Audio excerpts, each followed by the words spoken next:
અચાનક તમારા ઘરે મહેમાન આવી જાય અથવા તો ક્યાંય બહાર જવાનું હોય ત્યારે આપણે એક ટેન્શન આવી જતું હોય છે કે કબાટમાંથી કપડાં કેવી રીતે શોધવું. અસ્તવ્યસ્ત કબાટ હોય તેમાંથી કંઈ જ આપણને મળતું નથી.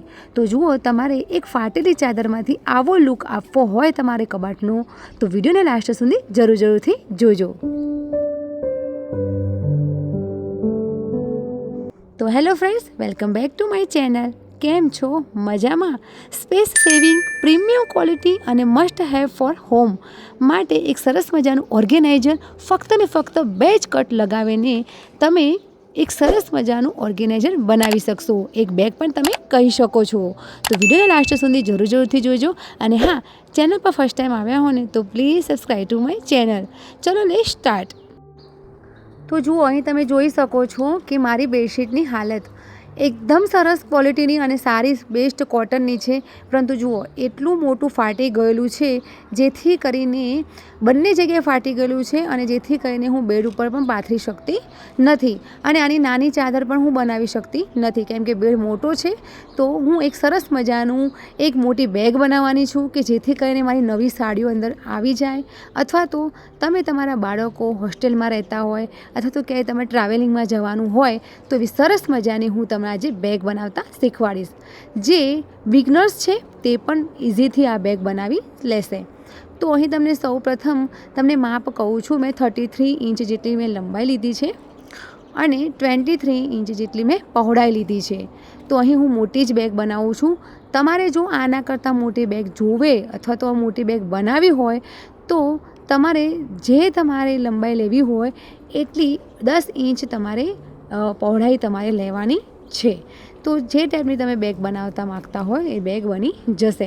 અને વિડીયો ખરેખર તમારે હેલ્પફુલ રહેવાની જ તો છે જ, પરંતુ તમે શીખી પણ લેશો. એકદમ ઇઝીથી કટ કરીશું અને એકદમ સરળ રીતે હું તમને બતાવવાની છું. તો અહીં હું 2 ટુકડા કટ કરી લઈશ. મેં જે માપ તમને સ્ક્રીન ઉપર બતાવ્યું છે તે સ્ક્રીન પ્રમાણે જ હું 2 ટુકડા કરી લઈશ. તો અહીં તમે જોઈ શકો છો કે 2 ટુકડા થઈ ગયા છે.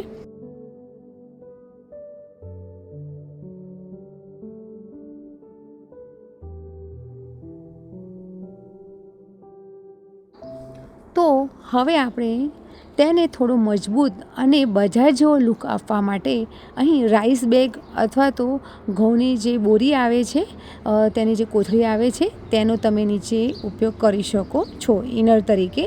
તો અહીં મેં રાઈસ બેગનો અહીં ઇનરનો ઉપયોગ કર્યો છે અને હજુ આના ઉપર એક પતલું કપડું આવી જશે.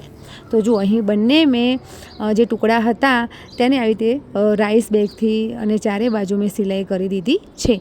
તમે હાથ સિલાઈ પણ તમે કરી શકો છો.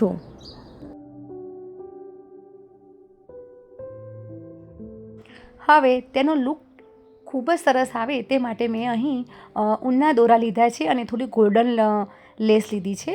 તો જોઉં છું ગોલ્ડન લેસ આના ઉપર હું એડ કરીશ તો દેખાશે નહીં. તો અહીં હું યલો કલર અને બ્લેક કલર ઊનનો જે દોરો છે તેનાથી હું સિલાઈ કરવાની છું, જે બોક્સ હું બનાવવાની છું.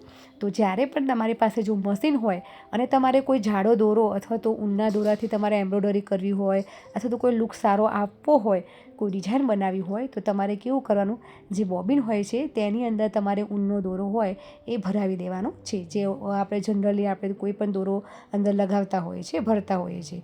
તો જો આ રીતે ઊનનો દોરો તમારે ભરવાનો છે અને પછી જ્યારે જનરલી જે સિલાઈ કરતા હોય ને એ રીતે જ તમારે સિલાઈ કરી દેવાની છે.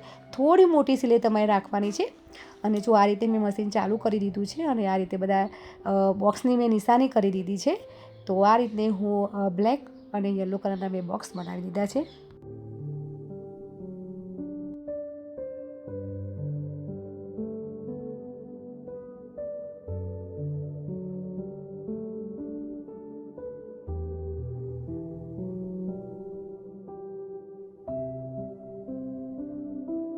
હવે ઓનલાઈન જો મળતા આ ટાઈપની ઝીપરો મળે છે કે 5 કે 7 મીટર જેટલી આપણને સાથે મળી જશે અને તેના સાથે ઝીપ પણ આવે છે. તો જે કટકો આપણે જે એના નીચે રાઈસ બેગ અટેચ કરી છે અને તેની નીચેની સાઈડ તમારે લેવાની છે અને તમારે 1/2 ઇંચ અથવા તો 1 ઇંચ વધારે તમારે લેવાની છે. તો જો આ રીતે 1 ને 2 કટકા કરી લઈશું અને તેની જે રાઈટ સાઈડ છે તેના ઉપર ઝીપ લગાવવાની છે.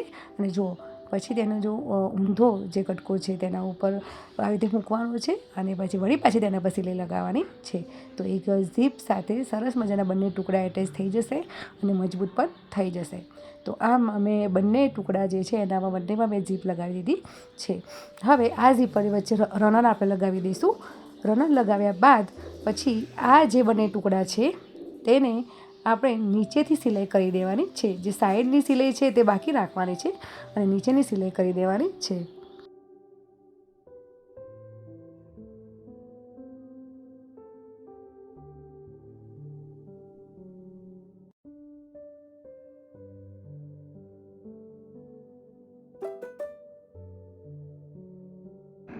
આવી રીતે સિલાઈ થઈ ગયા પછી આવી રીતે ઊંધું જ રાખવાનું છે આપણે. અને જો જે ચેન છે, જે ઝીપ લગાવી છે તેનું આગળનું પોર્શન 8 ઇંચ જેટલું મેં રાખ્યું છે. જો હું તમને બતાવું છું, એટલે લંબાઈ પર મેં 8 રાખી છે અને પહોળાઈ પર મેં 8 ઇંચ જેટલું જ રાખી છે. અને આવી રીતે ચારે ખૂણા આપણે 8-8 ઇંચના મેં કરી દીધા છે. આવી રીતે કટ કરી લઈશું. જુઓ, તમે જોઈ શકો છો. અહીં જો તમારે થોડી ઊંચાઈ ઓછી રાખવી હોય તો 7 અથવા તો 6 પણ રાખી શકો છો. મેં અહીં 8x8 લીધી છે. જુઓ, હવે આમ કરીને પહેલાં તો સૌપ્રથમ તે જે ઝીપ છે એટલે જે લંબચોરસનો જે ભાગ છે સામસામેનો એ પહેલાં આપણે સિલાઈ કરી લેવાની છે.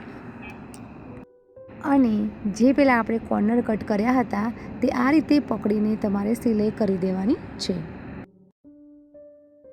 હવે જે આપણે બેગ ઊંધી છે થોડીક ચેન ખોલીને સીધી કરી લઈશું. અને તમે જોઈ શકો છો કે બેગ મેં સીધી કરીને તમને બતાવું છું કેટલો પરફેક્ટ એનો લુક છે અને પરફેક્ટ એનો શેપ છે.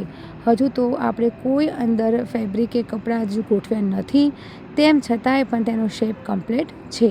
બજાર જેવી મોંઘી બેગો આવે છે તેના કરતાં આ રીતે તમે બસ 2 જ કટ લગાવીને બેગ બનાવીને તમે તમારા ઘરનું અને કબોર્ડનો તમે લુક બદલી શકો છો.